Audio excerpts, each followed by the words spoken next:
हो जाइए दक्षिण और केन्द्रीय गुजरातर स्थिति सबुठ गंभीर होती गत 36 रु 48 घंटा मध्य प्रबल वर्षा जो अनेक प्रमुख सहर और शताधिक गाँ बन्या पानी रे बुड़ी रही।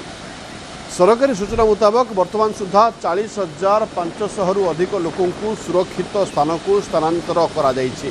प्राय 2,600 रु अधिक लोकों बन्या घेरु जीवंत उद्धार करा जाइछि।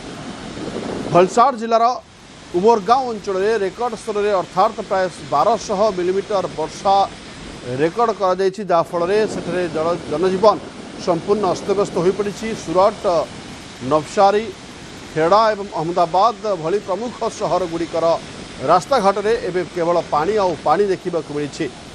अहमदाबाद भोपाल एवं अन्य अभिजात्य अंचल जो जनबसति अंचल जो रही अंचल गुड़िक बर्तमान बन्या स्थिति गंभीर होबार लगिलानी एवं घर भितर को बन्या पानी पशि जाइछि, जहाँफल गाड़ी मोटर बुड़ी जावा सहित व्यापक संपत्ति नष्ट होइछि। स्थिति एपरी होइछि जे अनेक राजपथ वर्तमान जोगाजोग विच्छिन्न होइछि एवं गाड़ी मोटर जावा आसवा मध्य कष्टकर हो पड़ुछि। पानी जमी रही, यातायात बाधाप्राप्त होउछि। परिस्थिति को नियंत्रण करने भारतीय सेना, एनडीआरएफ, एसडीआरएफ एवं 50 रु अधिक टीम मुतयन होइछन्ति। ओडिशारू मध्य एनडीआरएफ टीम को एयरलिफ्ट करा जाई गुजरात पठा जाइछि।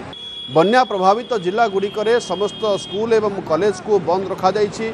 प्रधानमंत्री नरेंद्र मोदी एवं गृहमंत्री अमित शाह गुजरात मुख्यमंत्री भूपेन्द्र पटेल सहित आलोचना करी केंद्र पक्षर समस्त सहायता जोगाई देबाकू प्रतिश्रुति दैछन्ति।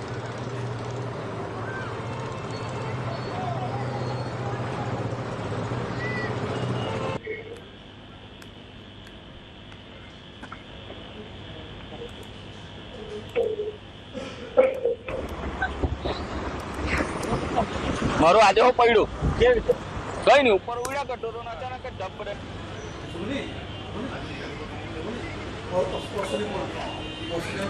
अधिक सूचना अश्विनी साहू जोड़ी फोन लाइन। अश्विन, बर्तमान कौन रही गुजरात बन्या स्थिति? लक्ष्मीनारायण, जदि आम गुजरात बन्या स्थिति कथा कहवा 36 रु 48 घंटा भितर गुजरात रेकर्ड परिमाण वर्षा होती पाखापाखि 1100 रु 1200 मिलीमीटर वर्षा रेकर्ड करा फल गुजरात रे दुईटा जिला नवसारी और सूरत ए बन्या स्थिति सबुठ संगीन होती।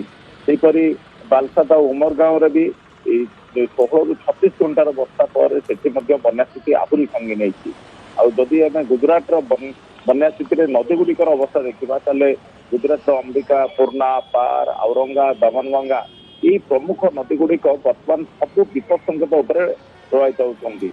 नदी गुड़िक खुलवा पर सबू तली अंचल और सहर अंचल भी बर्तमान जल निष्कासन ये प्रबल वर्षा पर बाधा सृष्टि। आम भी देखिपे कि घर गुड़िक पाखापाखि रास्ता पर 10 फुट 5 फुट ये हिसाब से बर्तमान पानी जमी रही।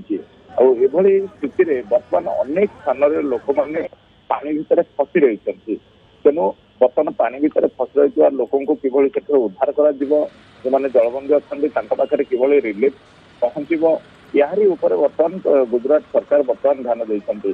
पाखापाखि वर्तमान सुधा 41,000 रु अधिक लोकों बर्तमान सुरक्षित भाव रेस्क्यू करागलानी एवं कोस्टगार्ड हेलिकप्टर सहायता जो मैंने रिमोट अंचल रही जाइछन्ति छात उपर फसी रही से लोक मानू कोस्टगार्ड हेलिकप्टर सहायता बर्तमान उद्धार करा जाउछि।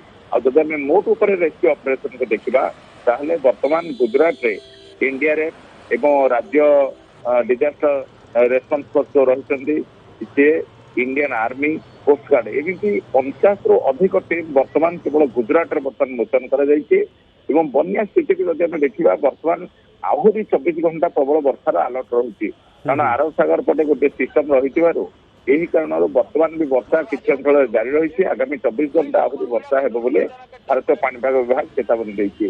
तेणु पूरा स्थिति को जो देखा आगामी 24 घंटार वर्षा ये बन्या स्थिति को आहरी संगीन कर।